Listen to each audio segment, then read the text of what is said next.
It is Sunday evening and I am in my flat in London. We're only here for another week and a half, so this is probably the first and only time you will see this room.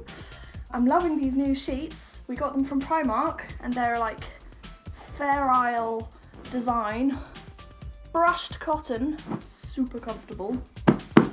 £18 from Primark. I am here to do a Flosstube video. So although I've been doing videos for the last few weeks, I haven't actually done a Flosstube video yet. So this is going to be the first one.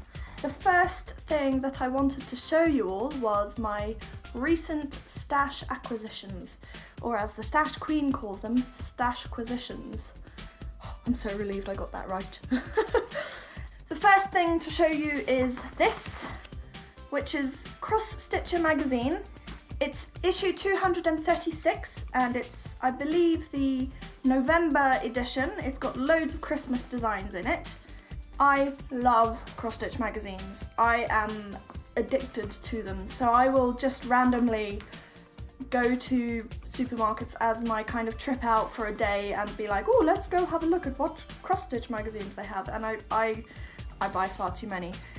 I have so many amazing patterns from cross stitch magazines and I've been collecting the patterns for absolutely years, so I won't end up keeping the whole magazine. I will typically rip out the patterns that I like and then discard the rest, recycle it. I chose this one specifically for the Christmas card designs that it's got, which are all kind of cute. They all show a front door, which is very topical at the moment because I know a lot of people who have been moving house this year, not least us. It also came with a free kit, which is this. It's a Tatty Teddy kit, and it is a card which has the card itself saying joy, but the O is an aperture, and then into there goes your little cross stitch. That's the card, and then there's the aperture. And I know who I'm going to stitch that for. It's for a very dear friend, and I'm going to get that done soon because I need to send it soon because it's nearly the end of November. So that is stashquisition number 1. Stashquisition number 2 is some fabric and floss. So I ordered all of this from soandso.co.uk, and it's a 28 count linen in the mocha colourway, and I bought it for a very specific project. I just love that. It feels huge.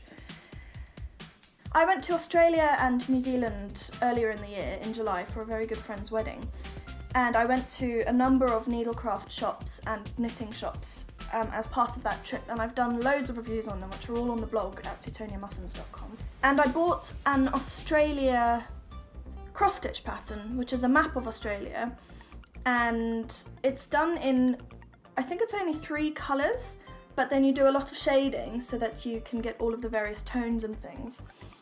And so I ordered the floss for that as well.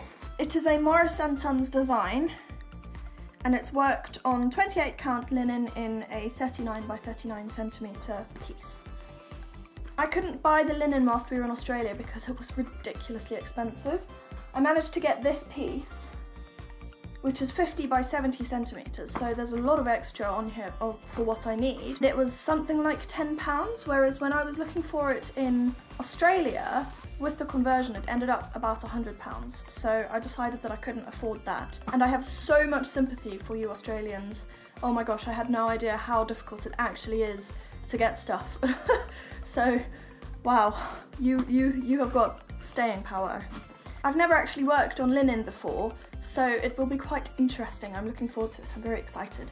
That is that for my stashquisitions. I don't typically tend to buy a lot of cross-stitch stuff. I have quite a large stash already, so that is something I'm trying to be good at and not increase. I have a huge knitting stash as well, so we don't need any more stash. Works in progress. I have 2 with me. I'm currently living between my parents' house in Devon and my boyfriend's in London, so I have some projects which travel with me, some which stay in Devon and some which stay here. So the ones that I have here, a little sheep, And I've been working on him for over a year now, which is ridiculous because it's such a small one. But because it's loads of different shades of white and grey, I find it very difficult to concentrate on for a long time. My eyes are not the best. I don't really like working in the evenings because artificial light does not do my eyes any good. So this one is something that I only do when I have really good light.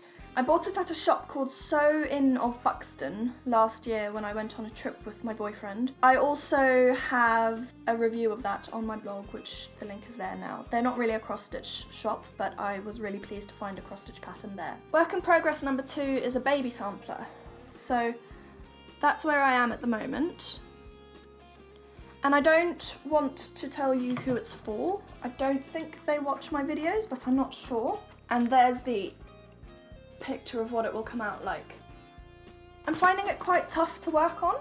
It's very pastel-y, and I really like bright colours. The last thing that I worked on was a Dragonfly, and it had some really lovely colours and all sorts of contrasts, and this one's really pastel and it's got a lot of shading, so I'm finding it quite hard going at the moment because it just feels like a bit of a slog. But I'm hoping once I finish the moon's hat I will feel a bit better about it. It's a Turbine baby pattern. It uses DMC threads. It's on 14 count Aida, which is my go-to fabric. I've been stitching for 12 years and I still haven't really progressed beyond Aida, but I'm planning. I'm planning. I also have an FO to show you. This is the Dragonfly, which is designed by Susan Bates, and it's a DMC kit that I bought with a friend. And this is it finished.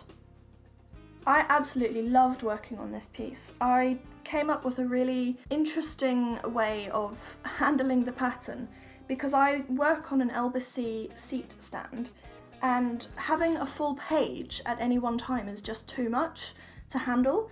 So what I did is I photocopied my pattern and then I cut it up into blocks, and then I worked on those blocks in the same way that you would do a single page of a pattern. It just made the whole thing so much more manageable. I didn't have to lug the whole pattern around with me. I wasn't scared of damaging it, I wasn't scared of losing it, and it made the whole thing go faster because I find that sometimes when you have a whole page, I get really intimidated by it. I kind of think, oh my gosh, I'm never going to finish that. So I enjoyed that system and I will definitely be working with it in the future. I intend to frame this, and this one is for me. I don't generally keep my own cross-stitch projects, but I will keep this one because my friend is doing the same one, and eventually we will have the same piece in our houses. In terms of future cross-stitch projects, I have so many, so many. I showed you that Christmas card already, and I have 3 more. I've been hoarding magazines for a really long time, and as part of that I've managed to get a whole load of Christmas cards, which I've never actually stitched. So I have this one from Cross Stitch Card Shop, and this one is Fizzy Moon. So no particular designer. This one's a Margaret Sherry one with a little cat. I'm obsessed with cats, so I'm looking forward to doing that one. And that one came from Cross Stitch Crazy. And then this one was from the World of Cross Stitching, which is also a Fizzy Moon one. I hasten to add that I haven't bought all of these this year. That would be quite insane. And then this one I did buy this year. It's a little brooch kit. And I do Christmas decorations for my family. I've started doing that. So I'm going to do a few of those this year. Last year we all had little Christmas trees with cinnamon in them. This has been a short video. I find it quite difficult to sit for long times editing, so I'm going to keep everything fairly short. I have got a number of other videos on my channel, some tutorials, a lot of stuff to do with life on the farm. My parents live on a farm and we have sheep, and oh my gosh, I enjoy filming all of that stuff. And just general life as a crafty 20-something-year-old. So I hope you enjoyed it. If you did, please give it a big thumbs up, that would be amazing, and subscribe if you feel that you would like to see more of my videos in the future, and I will see you next time. Happy stitching. Bye bye.